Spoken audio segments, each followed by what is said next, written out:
Yo, what is good, my anime people? What is good, yo?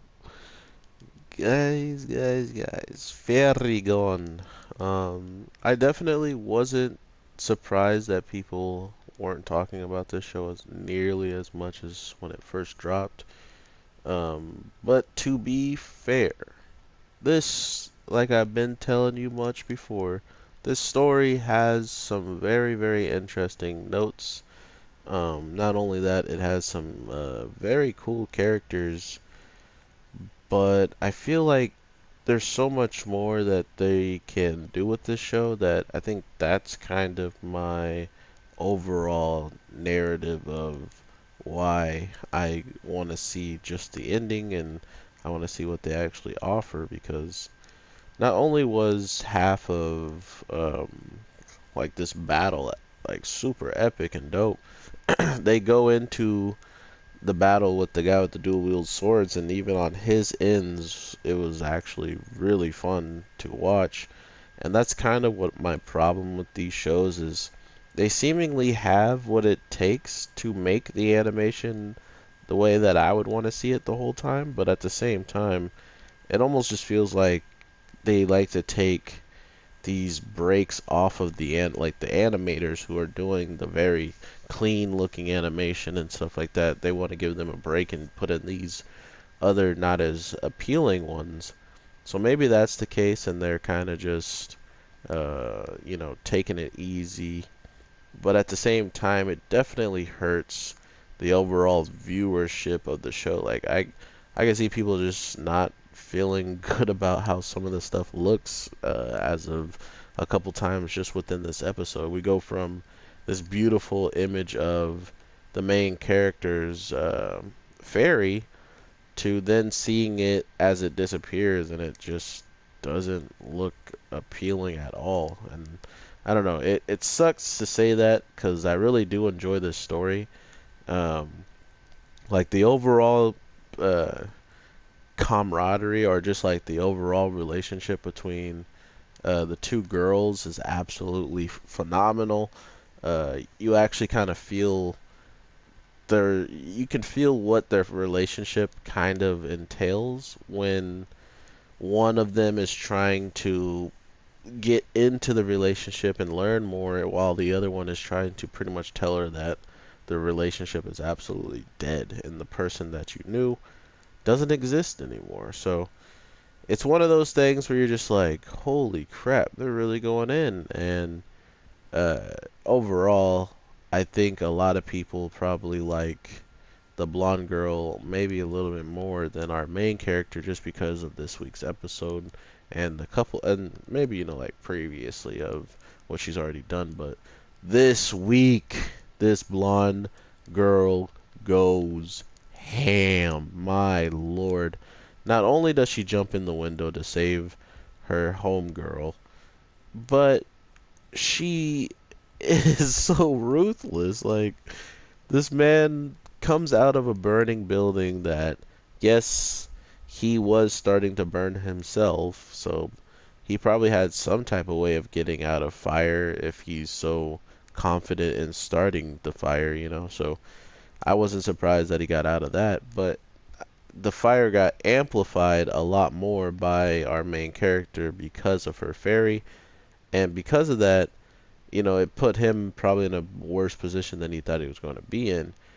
So when he comes out and he's completely just like lost in his mind, talking about hearing some music play and stuff like that, it kills me to see the reaction of our girl just watching her friend absolutely destroy this guy, who, mind you, still ran into battle trying to fight.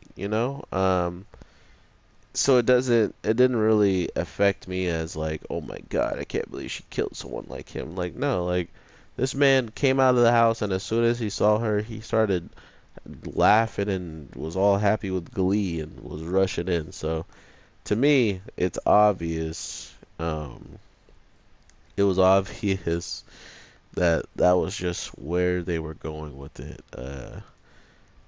I don't think anyone thought differently when it came down to, is this girl cold-blooded or is she not? And then as soon as we see that she straight up slices him and her fairy supposedly breaks through um breaks through your wounded areas, yeah, that's a GG.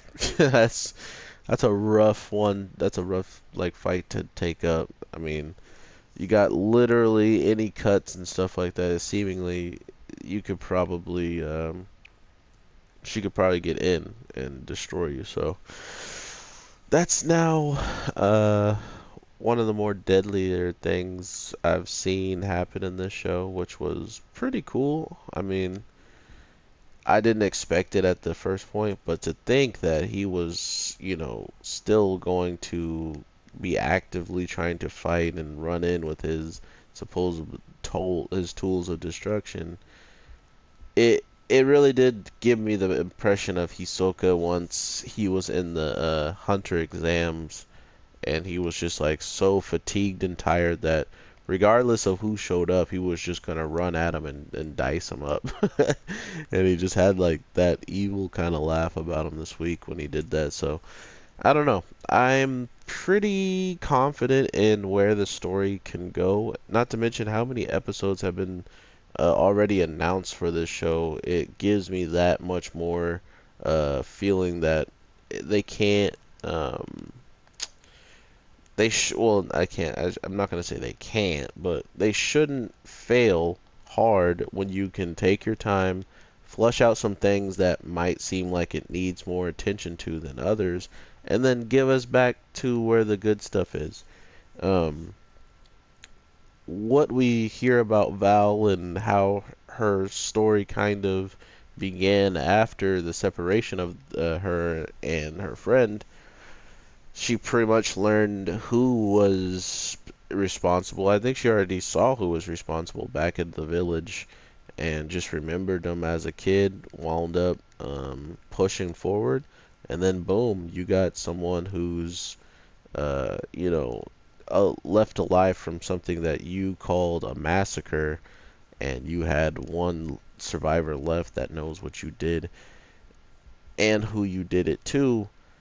That's where this whole notion of this other guy who the blonde guy's working with the wolf guy, he kind of just tells us how this story is probably going to play out in the overall grand scheme, being that the one who uh the one who wins, the victor, always gets to write history. That's just how it is. That's how I've always seen history. That's why I've always been skeptical of the history books.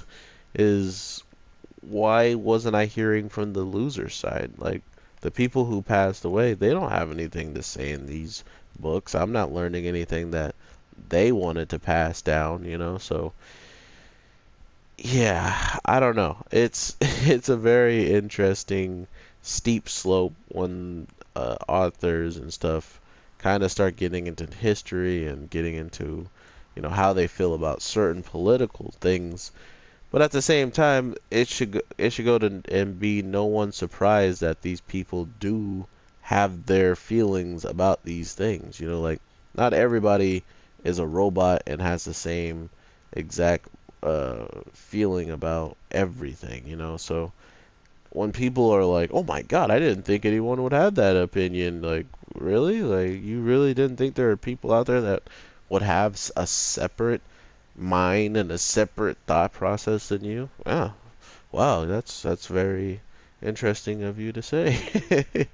I mean, if we all thought the same, I don't think anybody could say anyone is creative, seeing how we would all just be making practically the same thing with the same mind process. So that's the kind of stupidity in the world that I wish could be gone, but at the same time, those people make it that much easier to understand who you don't want to be around. So they're doing us a favor. With that being said, my anime people, I hope you guys enjoy your Monday.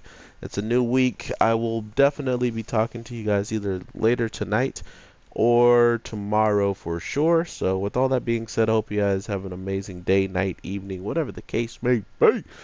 I will talk to you later, and I hope you guys enjoyed the anime that we got this Monday, because it feels like some shows are missing because of some weird break or something. But overall, didn't deter me from enjoying my shows. So I hope to talk to you guys soon in the comments, and peace.